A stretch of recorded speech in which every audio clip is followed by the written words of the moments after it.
Morning. It is Thursday morning, and this is Coffee and Kavanah. I'm Rabbi Feinstein, Valley Beth Shalom, and I have my coffee, and I hope that you have some Kavanah. We'll take a few moments to think about the issues of life, and then we'll send you on your way into this remarkable new day. There's a wonderful story that I love telling the kids. In fact, I told it to the kids on Tuesday afternoon. It's a story about, it's not a kid's story, though. It's a grown-up story. It's a very deep grown-up story. It's about a man who's very poor and can only provide potatoes for his family. He goes out every day and he collects wild potatoes from the forest and he brings them back, and morning, noon, and night, that's all his family eats is potatoes. And they begin to complain, of course, but he knows how to do nothing else. Well, one day he comes across a book, an old book, and in the book is a tiny map. And he opens the map, and it's a map to a mythical island of diamonds. And now his imagination is on fire because the idea that somewhere in the world there is ready wealth, an island covered with diamonds, that's his dream. And soon that dream just consumes him, so he borrows a boat from a friend and he takes off into the sunset. And after many days of sailing and storms and tempests, he finds himself crashed on an island. And when he opens his eyes, he sees that the beach is covered with diamonds. His heart beats. He's made it to the island of diamonds. He'll be the richest man in the world. He's brought with him some burlap bags he used to carry potatoes in, and he starts to fill those bags with diamonds, thinking about the wealth and respect and position and stature he'll have now that he has so much wealth. The people of this island, they come down and they see this curious man gathering up the diamonds, and they ask him what he's doing, and he tells them, I'll be rich. And they say, well, not here you won't. Island's covered with those, common as anything. And he looks at them curiously and said, the island is covered with diamonds, and here they're simply common? Yeah, that's what they are, he says, they say. Well, what then is of value here? And they smile at him and say, well, potatoes, actually. There was a fellow who once gathered potatoes, and we made him king. Potatoes? Potatoes make you king? I know more about potatoes than anyone. So he dumps the diamonds out of the bag, goes running into the forest, and in 15 minutes has a whole bag full of potatoes, brings them back to the people of the island. They cheer for him, put him on their shoulders, and carry him into the town. And sure enough, they crown him king of the island. And for 6 months, he serves as king of the island of diamonds. Well, after 6 months, he begins to miss his family and miss his home. And so he announces that it's time for him to leave. So they pack him a very special present and put his boat back into the water, and off he sails into the sunset. And after many days and storms and tempests, he pulls into the harbor of his town. The whole town has come out. They thought he was dead, and here he is, returned. And they cheer for him.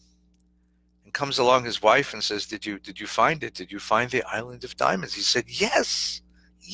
In fact, I was the king of the island of diamonds. This, of course, is hard for him to, hard for anyone to believe. So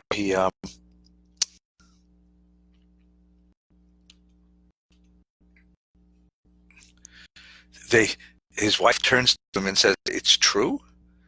You were the king? The king of the island of diamonds? What did you bring us? Did you bring us diamonds? Did you bring us rubies and emeralds? Did you bring us the gems and jewels of your travels? Oh no, said the man. Oh no. I brought something infinitely more valuable. What? What could be more valuable than diamonds? And he reaches into the boat and he pulls out a bag and he dumps the bag onto the harbor, onto the dock, and he says, behold, potatoes.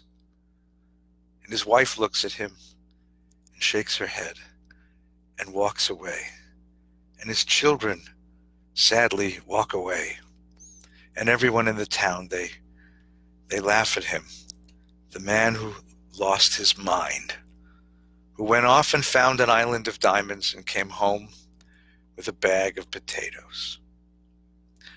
It's not a children's story at all. It's a very serious story.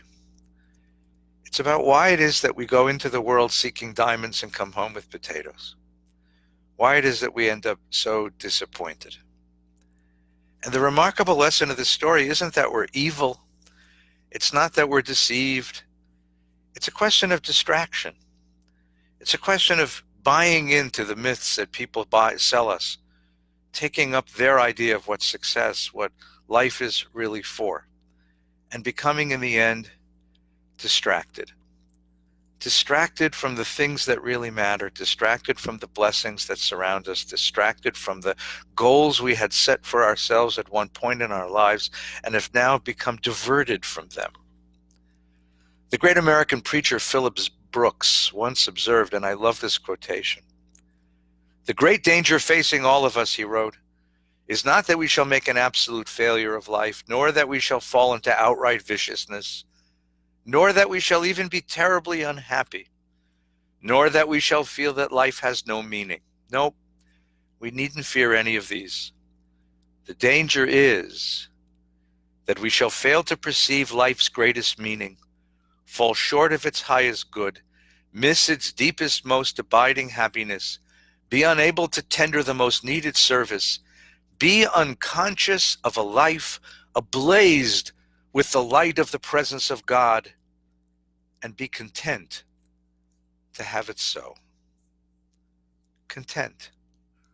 Content with the ordinary, with the mediocre, content with a life that is useless, and wake up too late to discover that we've missed life itself. The problem of distraction, and how to remain focused on the things that truly matter, and hold them dear, and not be sold a bill of goods, not be sold a pathway. I try to teach this to young people as they go into the world. A great teacher once taught me this very simple epigram. If you don't live on purpose, you live by accident. And the truth is that most people live by accident. You ask them how they got into the relationships they cherish, how they got into the work they do, how they found themselves in this way of life, and they'll tell you it just sort of happened. If you don't live on purpose, you live by accident, and living a random, accidental life leaves you wandering the world and likely to come home with potatoes instead of diamonds. The mystics of the Jewish mystical tradition, the Zohar tradition, ask the question, what ultimately was the sin of Adam in the Garden of Eden? God put two trees in the garden, a tree of life and a tree of knowledge, and Adam ate from the tree of knowledge. How could God forbid a human being from accepting knowledge, from seeking knowledge, from wanting knowledge? Why would God punish a human being for that? Asked the mystics. And so they offered a different reading of the text, a very careful reading, but a very deep reading. They said there were two trees at the middle of the garden, the tree of life and the tree of knowledge. And what Adam did was pull them apart. These two trees, life and knowledge, were twined together. They came from the same trunk.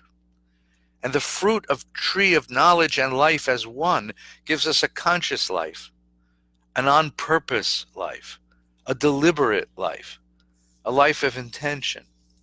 But Adam did what so many of us do. He separated the two.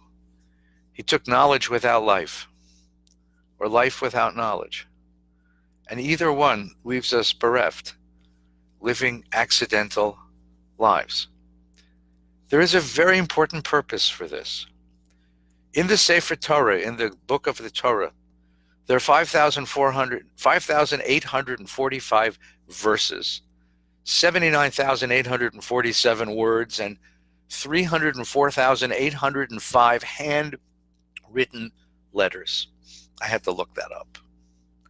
304,805 handwritten letters, and according to Jewish tradition, if any one of those letters is missing, the entire Torah is puzzle.